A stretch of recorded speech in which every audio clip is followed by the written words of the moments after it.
10x your service design offering with Smaply. Take 20% off any order with This Is HCD 20 off. Let's superpower you and your design team's potential. Sign up at smaply.app. Enjoy the episode from your friends at Smaply, helping support This Is HCD podcast.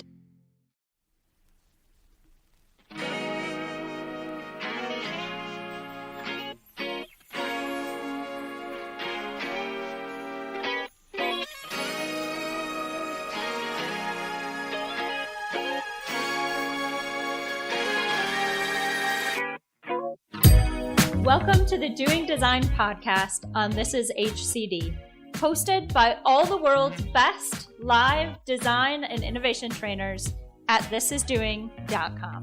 The Doing Design podcast focuses on all the behind-the-scenes things related to actually doing innovation and design, such as design research, facilitation, prototyping, visualization, and it's a great sounding board for industries like service design, UX, content design, and product management.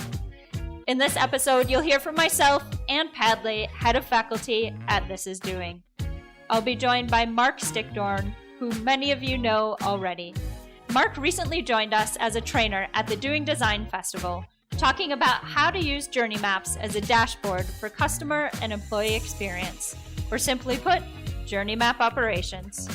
The Doing Design Festival was all about doing design online, and this topic really sheds some light on how we can work effectively across distributed teams and get an overview of projects while better managing the customer and employee experience across the organization. In this episode, we dive into some of the big questions asked by festival participants during Marc's session. Before we start, I just want to give a big shout out to everyone who joined the Doing Design Festival and contributed some incredible questions for all of the sessions. So Marc, welcome. It's really great to catch up with you after the festival. How's your week been? Hot. It's really warm here right now, which is nice. Finally summer. Yeah, absolutely. It's been pretty warm here in Denver as well, but it's nice to get out in the sunshine, so I can't complain. We just had the Doing Design Festival on Friday. Really fun day, incredibly energizing for me at least. And one of the questions that I wanted to just kick us off with is I wanted to hear what one of the highlights was that really stood out for you from the day. I think it was the networking sessions. I joined a few of them, and it was really fun to get to know people a bit. And it's because one of the things as a speaker, like sharing from my own perspective, is when you join these conferences, you don't meet a lot of people. And that's the same, by the way, in face-to-face conferences. Like there's some prep work, you do interviews around, you're in the green room, so you often don't meet people. And in live conference, I enjoyed to walk then audience and sit beside other people and have a coffee with folks and so on. And that's so hard to do online. So I really enjoyed to have these moments where we were put in smaller groups, had random conversations about topics. And I didn't really care that much about the conversations we had, like the content, but it was more like meeting people, hearing what interests them, what concerns them, what do they take away. And that was really nice. I enjoyed that. Yeah, absolutely. That's something that we heard from the last festival that people loved. They loved the networking part. Last festival, we had planned for one networking session. We eventually got 2 networking sessions in, which was great. But we really wanted to leave the space for that in this one. So I'm glad to hear that it worked out well. And we got really nice feedback from some of the participants as well. They talked about how it was one of the closest mirrors of a real conference that they've experienced. So I really took that as a big win for the day. I would actually say it's better than a real conference. Because if you think of these awkward networking moments when think of a conference and there's like a lunch organized, you sit at a table with different people, you eat together, and there are a bunch of people and you just say, oh shoot, I have to spend an hour of my life with those folks now. And that happens, right? Sometimes it doesn't click. And I think one of the big advantages was that there were actually rather short sessions. And so you didn't need to walk out of a conversation or anything. You spent 10 minutes together and then there were the next people. But what happened was that you found those people who had clicked, and then you could actually go into side conversations. So what happened to me was I was on the chat then with people, not a live conversation anymore, but we had private chat messages going back and forth. That was really nice. I really enjoyed that. So well done. Yeah, as you're describing that conference lunch, I actually felt my social anxiety raising a little bit, and I was just thinking, oh no, I don't know if I want to sign up for a real conference, a quote-unquote real conference again. Whew. Glad we avoided that one. I think you're right. In some ways, the virtual is better. And yeah, it's great to hear. There's always, it seems like when you're in a group of people, there's always one person or a couple people that something just kind of aligns and it starts to click, like you say, and then being able to go off and have those kind of side conversations can be so valuable. And we have the private network that we set up around the conference. So everyone who joined the conference was able to join the private network. And then they could actually connect throughout the day or after the festival there in that private network, which is a really good tool to kind of help continue those conversations as well. And of course, there's fabulous LinkedIn and all of the other tools that we always use anyway. Nice, nice.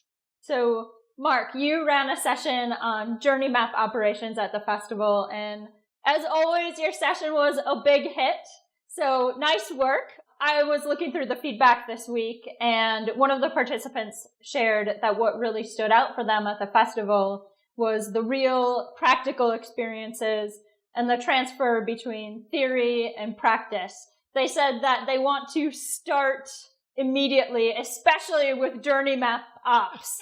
So this is a great testament to your session, and I guess just to kick us off, I'm wondering if you could share a quick overview of what was so inspiring for this person so that those people who are listening who couldn't make it to the Doing Design Festival kind of have a sense for what you covered. That's great to hear. Thanks for sharing. I can't tell what stood out for them. Actually, my session was kind of a stunt. I had so much content. I was very honest about that in the beginning because I tried to squeeze the most important bit of a 6 weeks coaching program where I usually run one session per week. Where I usually have 2 hours, 90 minutes content, 30-minute Q&A every week. And I tried to squeeze that now in 45 minutes. It was a bit crazy, but I think it worked. What it was all about was how can you use a journey map not within one specific project, but rather as a management tool. And I like to call it an information system for an organization. There are a few steps you need to go through to establish that. The first one is you need to build a hierarchy of maps, a journey map repository. So think of a journey map as a map in geography where you can zoom out and zoom in. You can zoom out, take a look at the whole continent. You don't see a lot of details, but you can zoom in further and further and further to see more details. The same stuff happens with the journey map. So starting with the customer lifecycle, you then nest journeys into each other all the way to details. And I talked a little bit about that and different use cases of journey maps and how to evaluate a map between past state, current state, future state, or be it a product-centered map or an experience-centered map and stuff like that. But I'm really focused on journey map operations. So how, if you have this repository of up-to-date maps, how can you actually operationalize that you keep it up to date?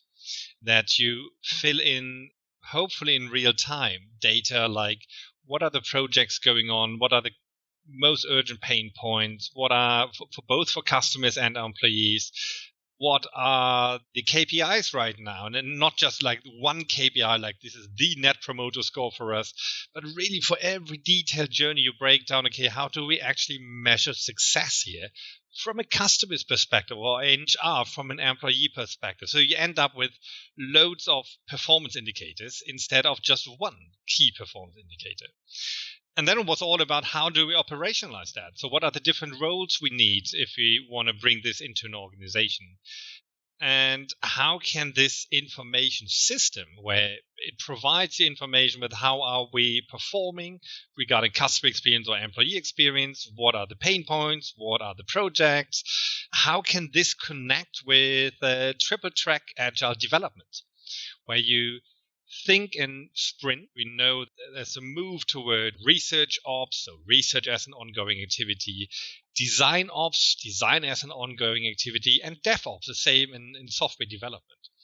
So the one approach there is a triple track agile, where you map out where your projects are, what is currently the dominant activity of each project. And you map it out across those different tracks. You can map it out not only for one project, but for all of your projects. And Gerry Map Operations can act as an information system to actually fill up your backlog there. So your decisions on which project should we take on next, which feature should we develop next, which pain point do we need to fix, is less a gut decision by a few people, but more based on actual data. So you really make sure that your project backlog actually matches your employee and customer pain point backlog. That was basically my session. That sounds great. And like you said, it sounds like you've taken kind of this really long journey that you usually take people on, and you have fit it into this 45 minute session for us at the festival. You covered a lot of ground there, which is incredible. And I know there were some really good takeaways. And so one of the things that we wanted to do here on this podcast today is to actually be able to dive in a little bit deeper to some of the questions that people brought into that session. At the festival, we left about 10-15 minutes at the end of each session that people could submit questions through an online tool that we were using. You got to a lot of those questions during the day, which was fabulous, but there were also some questions we didn't quite get to. So today I'm going to bring back a few of those, and we can just work through what you have to say about them. Looking forward to it. Excellent. Well, as you were giving the description of your session, one of the things you mentioned was this governance structure. And I'm sure a lot of us who have been out there doing journey maps, kind of working on our own, have that experience of working on that map, but not exactly knowing where it's going to go next. So one of the questions that we had come through about this topic is from Shane. And Shane really wanted to know how we optimize the usefulness of this digital-only journey map. Like, they're all remote now. Where do they live? And how do we start collecting them together? That's a fair point. So if I looked at our clients who start working in this way of journey map operations, we see basically two different starting points. Some organizations start on the green field, like they don't have any journeys, or at least no useful journeys, so they start from scratch. My tip there is start with a high-level map, start mapping out pain points, and start building your sub-journeys then for where the pain point is, to visualize your research results on that, and so on. So that's a more natural way to actually, over time, build out your repository. The other way is if you are an organization that's doing service design or at least journey mapping for quite a while, you might have dozens or even hundreds of journey maps. And how do you actually start then? Because you have so much, it's really hard to start. So my tip there is start creating an inventory. Go through all the maps that you have. So I always think of 3 different use cases for journey maps. There are workshop maps, project maps, and management maps. Workshop maps are the maps you create in a co-creative workshop setting, either for research purposes or for prototyping purposes.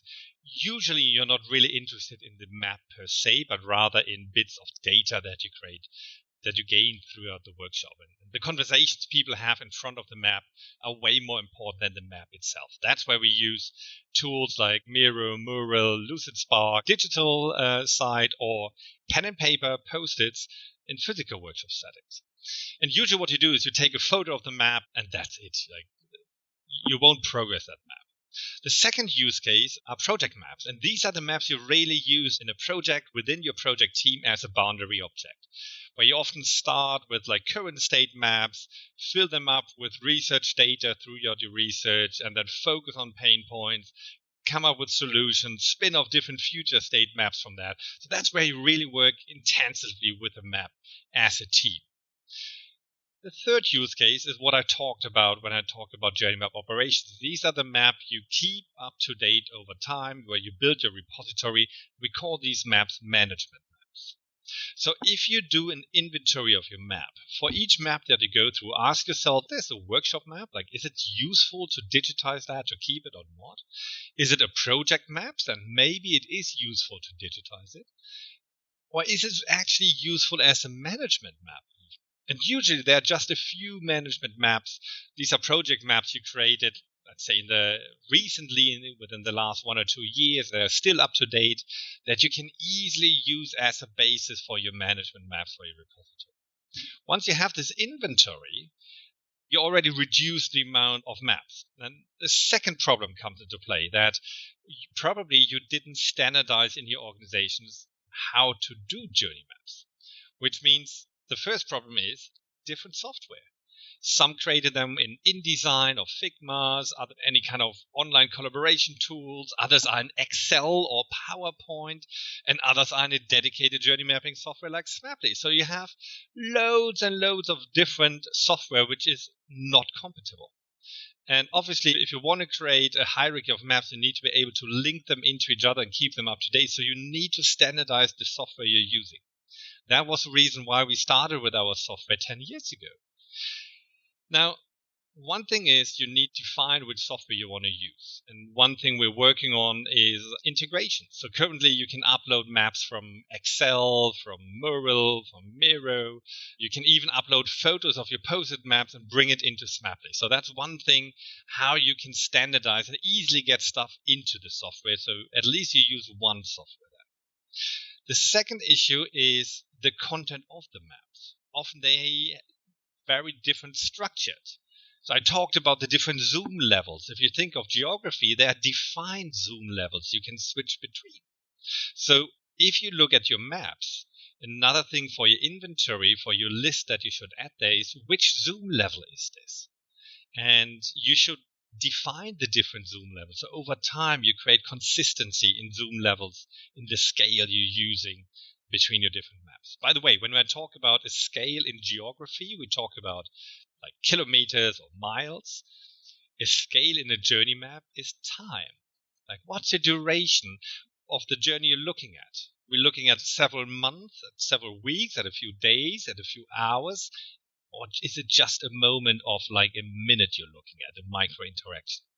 So you have these different zoom levels that you need to put in place. So if you have your inventory, you can build up kind of a hierarchy. You can put your different maps on different zoom levels, and you will see that it is like a patchwork in the beginning, but you know where you are, and then you can actually, through the linking in the high level map, step by step, update and build your route. That was a very long answer to this question. I'm sorry for that. That's great. And whenever you're talking about the zoom levels, in my mind, every single time I see that 1977 Eames film, The Power of 10, every single 10X, time I just kind of imagine that kind of zooming in and zooming out. I imagine the fields, that you can see in that satellite view as the little blocks of different maps that you have. So if anyone hasn't seen that video, take a look, the Eames Power of 10, so that you can have that embedded into your mind every time Marc talks about zoom levels as well.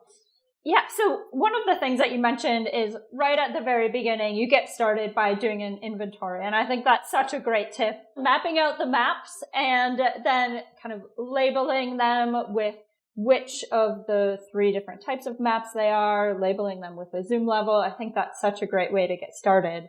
For those people who are doing service design out there who are listening and they're thinking, yes, I have a lot of journey maps. I'd love to get this started. Who actually takes ownership of that? Who does that inventory? Is it the one service designer who is really excited about doing journey map ops and wants to push it up through the organization? Or is it someone else? How do we get that started, and whose role is that? So probably in the beginning, you're right. It is the one person who is really into the topic and wants to get started. But same with embedding and scaling service design in an organization. When you start bringing journey map operations to your organizations, have a strategy. Think about where do you want to go with that. One thing we do in coaching program is, for example, we create a stakeholder map where we map out the interesting people in this organization that we need to convince over time. So if we look a few years ahead and we run journey map ops across the different organizations as silos, how would it be set up? So start mapping out like your dream setup and then break it down into tiny steps. So if this is what we want to achieve, who is the most important person that we need to convince that this is a good thing to do? And then think about it. Okay, what is the value for that person? Why should they buy into it? And probably what you do is you start small within your own team. You start mapping just one or two journeys, one or two sub-level journeys, and that's it. But you fill it up with data, you connect it with data, so you can show a real use case from your own organization. That is so important, because it never works when you show a use case from another organization. People will always say, yeah, that works there, we're different. And they're right. Every organization is different. So make your case within your own organization. Show that it is working and adding value to whoever is working with it. Show that it's valuable to see how are we performing, what are the pain points, what are the projects going on. There's stories you can tell around that, like you might identify contradicting projects or overlapping projects and try to translate these findings into a financial value, because that is kind of the unique language organizations have. If you're able to say, well, we introduced a system, we were able to save amount of X, or we were able to increase revenue by X with that, or whatever, you really build your case. And when you have your final vision and your tiny steps how to get there, think always about 1-2 steps ahead, like playing chess, saying, what do we need? Which project now makes sense to convince the next stakeholder that we need? Over time, you then actually roll it out across different departments. And at some point, people will realize that it is a really useful thing to have. Tip there is call it an information system. Don't call it a management approach or something like that. Call it information system to avoid any kind of power games in your organization. What you really want to do is journey map is just a visualization of data. And a journey map is only as useful as the underlying data. So if you select the right data that adds value to your organization, you will see that people take decisions in your organization based on data instead of gut feelings. And that's what we want to achieve with that. Great. And I imagine at some point when you are bringing together all of those different project maps, people probably start to realize that there are a few projects that are duplicates within the organization. And I'm guessing that's a good, even though that's probably a very frustrating feeling to have, that's also a great outcome. And that's exactly the power of doing journey map ops, is that you're able to minimize those duplications across the organization.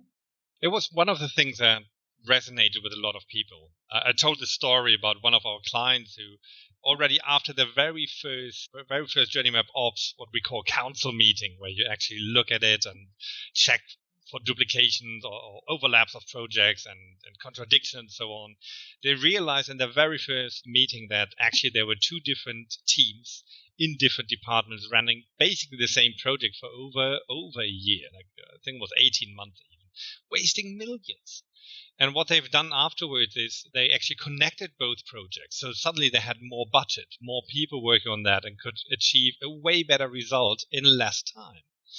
And when I told this story, people were just smiling, and they received a lot of chat messages around that, where they said, yes, we have that so often in our organization, that one department doesn't know what the other one does, but they're often doing the same stuff, but they call it differently, and that's why we don't find it out. But if you look at that at a project from a customer perspective, and you try to understand where does the project actually impact customer experience, you're more likely to identify these overlaps.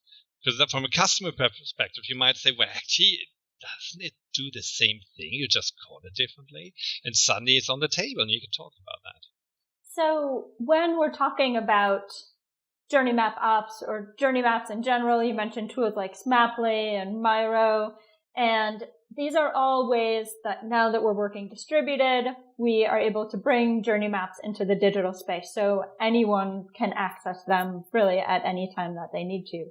But I think, as we all know, one of the challenges of digital is also that sometimes if it's out of sight, it's out of mind. We don't have maybe the vertical campfire or the research wall that we once had in our shared space in the office. So Kai in the festival had this great question around how do we make sure that our customer journey map still stays top of mind during the project when it's digital, when it's kind of hidden away on the computer. Think about how you can make it part of your ritual. Like you have your weekly stand-up, your monthly team meetings, your all-hands-on-deck meeting, whatever you call it. If you have this repository and you add live data to it, it's a great dashboard of your organization, the performance of your organization from a customer's perspective, or in HR from an employee perspective, in public services from a citizen perspective. So we talk a lot about being human-centered, customer-centered, and so on. That is a great way to actually foster that message within your organization by using these rituals where you meet to actually look at that journey map and see, like, from a customer perspective, citizen, employee, whatever you focus on, how are we doing right now? And were we able to fix a few pain points in the last month? And you might color it differently and say, yes, we were able to fix, bam, these 2 pain points, off to the next ones. And so you use it as a dashboard, include in your rituals. And by that, you actually include and keep it on top of your mind, no matter if it's on the wall, physical space in your office, or if you show it. Right. So if I am just getting started doing this with my team, it's not wider in the organization yet, just kind of isolated to my team right now. What is one of the first mini rituals that I could do to make sure that this is really surfaced regularly within my team? Do you have any advice for that? You will have a hard time to really bring that to life if you put it on the workload of people who are already here. Like if people have a full day and then you put it on top of it, it will be hard to get this real. It should be part of a job. And roughly, I say you need 3 days per month if you are a coordinator to take care of that. So take that into account. If you want to bring it to your team, do people have time to actually do it? And if not, think about how you can make time for it. Maybe you can create it as part of a project setup. So actually it becomes part of their job and they have time to do it. Otherwise, people will just pass on and say, I forgot that, I won't do it. It will never fly. Once you have that, then think about responsibilities. So who is responsible to keep journey map ops in your organization running? Who is the one, like the master of ceremony? And in Scrum, we talk about the Scrum Master. So who's the one who's poking people and just checking in like, hey, did you check if your journey map is up to date? Were there any changes this month? Did you check if the pain points are still relevant? Did we fix any of those? Can you please check? So there's one person who should be the master of the ceremony and poke people and say, okay, what? Keep on doing it. And then there are the coordinators who are actually checking the journey map and adding pain points to it or updating KPIs. You can automate all that, but in the beginning, it's usually manual work until you are in a state where you can automate stuff and link it into your ticketing system, for example. So you automatically see the biggest pain points that you have per journey and stuff like that. If you have those, if you have someone who's responsible of taking care of the process and you have folks responsible for 1, 2, 3 journey maps, then you have a good setup to get it started. Great. So this all really comes back to that governance system that you mentioned at the very beginning, that it doesn't just happen on its own. You kind of set it up and put it away and it will work its magic while it's hidden. It's really about creating a governance system, creating some roles and responsibilities around it to help make sure that the journey maps are kept up to date. Yeah. So you mentioned the Scrum Master, and this is something that Maya picked up in your session at the festival, and they wanted to know, would it be helpful to create a name equivalent for the Scrum Master for the mapping field? So what would that job title be, Mark? I need to look up. We have different roles and names for it, but honestly, you never implement it in an organization out of a textbook. You should be using your own terminology that works and sticks within your organization.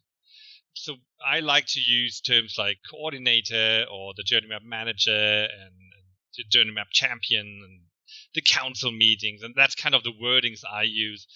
But honestly, I think it's more important that you choose a wording that sticks in your organization. Yeah, absolutely. That makes sense. I'm going to shift the conversation a little bit, and I'm going to go to a question that Matthew asked. And Matthew asked if you would see a noticeable difference if you started doing service blueprint operations in place of journey map operations. So maybe we can just kick this one off, just for those who might be new to service design who are listening, if you could just give us a quick example of a difference between a service blueprint and a journey map, and then dive into what that would look like differently for operations. Yeah, absolutely. Service blueprint is not a different tool. It is just a journey map with a specific set of lanes underneath. And the core difference is a journey map visualizes what's happening on stage. Like, what does a customer experience?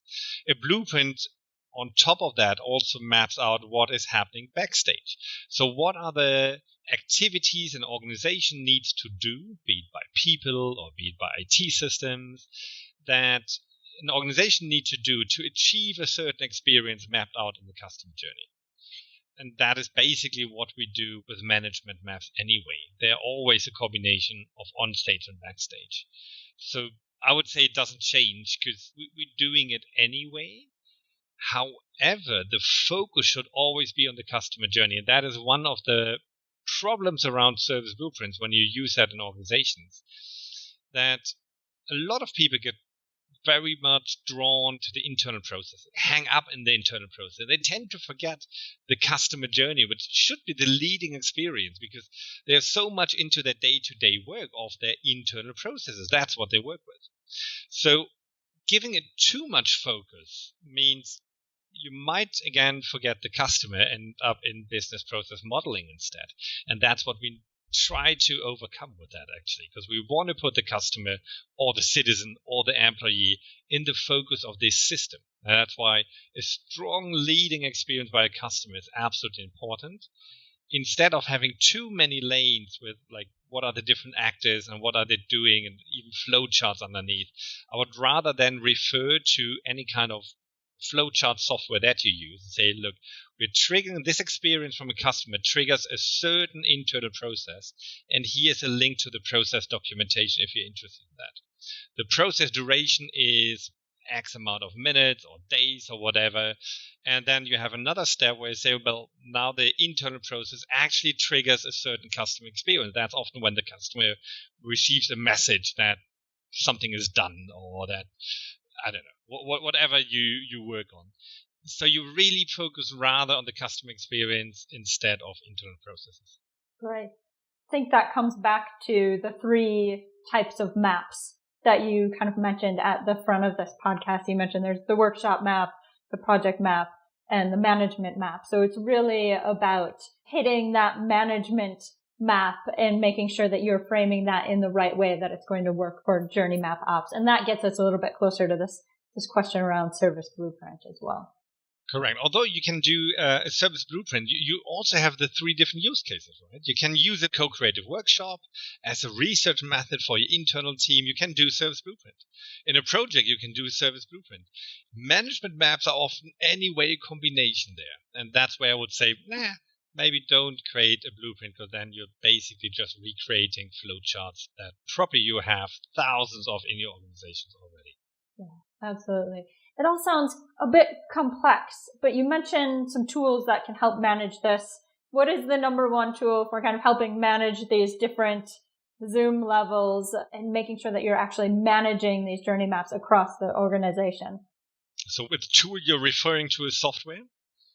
Thank you for that, but I hate to do advertisement for my own company.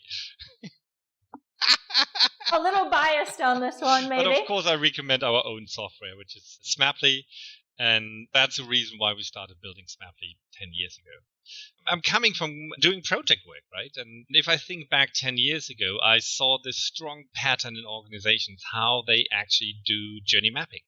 Either you had designers using tools like InDesign, and the maps looked beautiful, but they were static. They didn't get updated. They were not widely shared and co-created in an organization, but because you always needed that one designer to do a change on it, right? And you don't want to poke the designer again and again and again.